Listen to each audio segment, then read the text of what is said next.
유난히도 사이가 좋았던 그녀를 떠나보낸 그날은 봄꽃이 흩날리던 봄날이었습니다. 그래서일까요? 끝내 떠나가지 못했던 그녀의 망호는 오래도록 저를 괴롭히며 맴돌았습니다. 태어날 때부터 약한 몸을 가지고 태어난 막내 이모는 집 밖으로 잘 나가지를 못해 답답하고 무료함을 느낄 때면 자주 저희 집으로 놀러와서 오랫동안 머물다 가곤 했습니다. 긴 투병 생활로 인해 외모는 몰라보기 수척해져서 처음 보는 사람은 막내 이모의 외모에 놀라 말을 잃을 정도였습니다. 학교에서 돌아오면 저는 늘 이모와 함께 책을 보거나 간식을 먹으며 이모의 심심함을 달래주곤 했습니다. 하지만 언제부터인가 막내 이모는 눈에 띄게 말수가 줄어들었고 혼자서 멍하니 앉아있기도 하는 등 평소와 너무 다른 모습들을 보여서 궁금함을 참지 못한 저는 막내 이모에게 물었습니다. 이모, 도대체 왜 그래? 어디 아픈 거야? 그럴 때면 이모는 싱긋 웃기만 할 뿐 별 말을 하지 않았습니다. 하지만 얼마 지나지 않아 이모가 왜 그렇게 힘들어했는지 그 이유를 알게 되었습니다. 어느 날 학교에서 돌아오던 저는 옆집의 문이 열려있기에 슬쩍 안을 보게 되었습니다. 그곳에는 이모 또래의 젊은 남자가 있었고 그 남자와 저는 눈이 마주치게 되었습니다. 그날 이후 그 남자는 등 하굣길에 마주치면 눈인사를 건네기 시작했고 저 역시 그 남자의 소심한 인사가 싫지는 않았지만 이모가 호감을 가지고 그 남자를 지켜보고 있다는 사실을 알게 된 저는 그 남자와 마주치지 않으려고 최대한 애를 써가며 학교를 다니게 되었습니다. 그러는 동안 이모의 마음은 점점 깊어지게 되었고 저는 대학생이 되어 그 남자와 이모의 일은 까마득히 잊고 대학생을 하느라 바쁜 나날들을 보내고 있었습니다. 그러던 어느 날 불현듯이 생각지도 못했던 옆집의 그 남자가 친구들과 수다를 떨며 걸어가던 제 앞에 초췌한 모습으로 나타나 할 말이 있다고 했지만 저는 그 남자를 외면한 채 말 한마디 하지 않고 그 남자를 지나쳤습니다.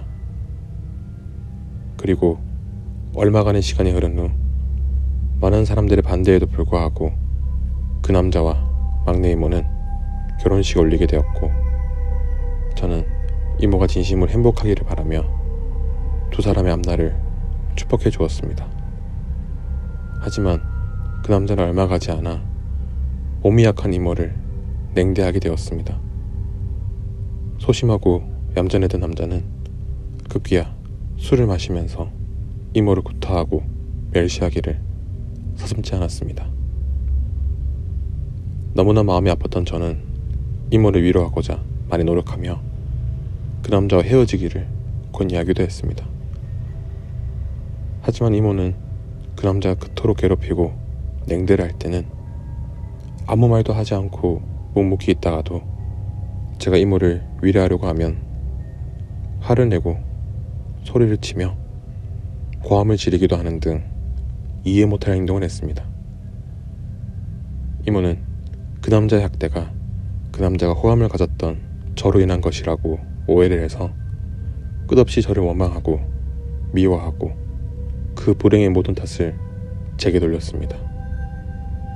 전 억울하고 분했지만 몸이 약한 이모가 걱정이 되어서 그저 이모의 절망이 나아지기만을 바라고 있었습니다. 하지만 이모는 얼마 가지 않아 자리에서 일어나지 못할 만큼 병세가 위독해졌고 더 이상 말을 할 수조차 없게 되었습니다.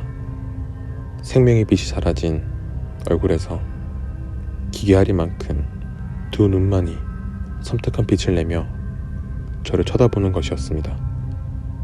그토록 친하게 지내며 서로를 잘 이해하고 아껴주던 이모와 저였기에 너무 마음 아팠지만 괴기스럽도록 눈을 반짝이며 저만을 그 눈으로 보고 있을 때는 무섭기만 했습니다.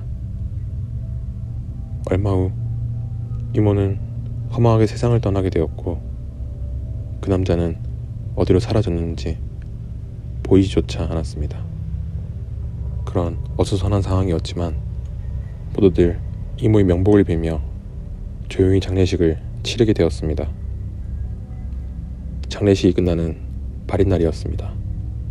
발인을 끝내고 화장터에까지 갔다 와서 피곤했던 저는 어른들보다 먼저 집에 도착해서 밀린 집안일을 대충 마무리한 뒤 책상에 앉아 과제물을 펼치려고 할 때였습니다. 누군가가 방문을 열고 얼굴을 들이밀길래 엄마가 오셨나라며 뒤돌아보니 죽은 이모가 산발을 한 채 염습을 할 때 입고 있던 수의를 칭칭 감고서는 제게 다가오는 것이었습니다. 얼굴조차 염습할 때의 수의로 감겨 있었지만 그 사이에 벌어진 틈으로 이모의 벌겋게 무서운 눈동자가 보였습니다. 목청껏 엄마라고 고함을 지르려고 했지만 목소리는 나오지 않았고 숨을 쉬기도 힘들어졌으며 지금 이게 환상인지 현실인지 가늠할 수 없을 만큼 정말 미칠 지경이었습니다. 수의를 칭칭 감고 있는 모습은 정말이지 너무나도 무서웠습니다. 그때였습니다. 엄마가 저를 부르는 목소리가 들려 안도를 하며 다시 방문 쪽으로 바라보니 이모는 사라지고 없었습니다.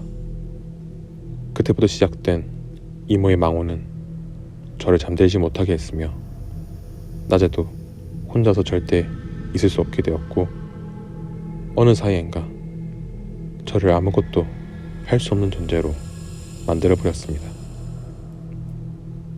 점차 망가져가는 저를 걱정한 엄마는 신경정신과부터 용하다는 무당한테까지 저를 데리고 다니며 치료를 받게 했지만 아무 소용도 없었습니다. 마지막으로 정말 용하다는 한 스님에게 찾아간 제게 그 스님이 말했습니다. 수의를 온몸에 두른 여자가 제 옆에 있다고. 스님은 부적을 하나 줄 테니 이모의 49제가 끝날 때까지 어떤 일이 있어도 절대 뒤돌아보면 안 된다고 말했습니다. 부적을 몸에 지니고부터는 기분 탓인지 차츰 마음도 진정되고 이모의 모습도 보이지 않게 되어 서서히 원래의 생활로 돌아갈 수 있게 되었지만 밤에는 아직도 두려운 마음이 남아 거실과 밤의 형광등을 환하게 켜두고 밤이 지나가기만을 기다리는 일이 반복되고 있었습니다. 어느 날 부모님은 안방에서 주무시고 동생도 자신의 방에서 자고 있는 조용하고 평온한 밤이었습니다. 저는 거실 테이블에서 잡지를 뒤적이며 시간을 보내고 있었습니다. 바로 그때였습니다.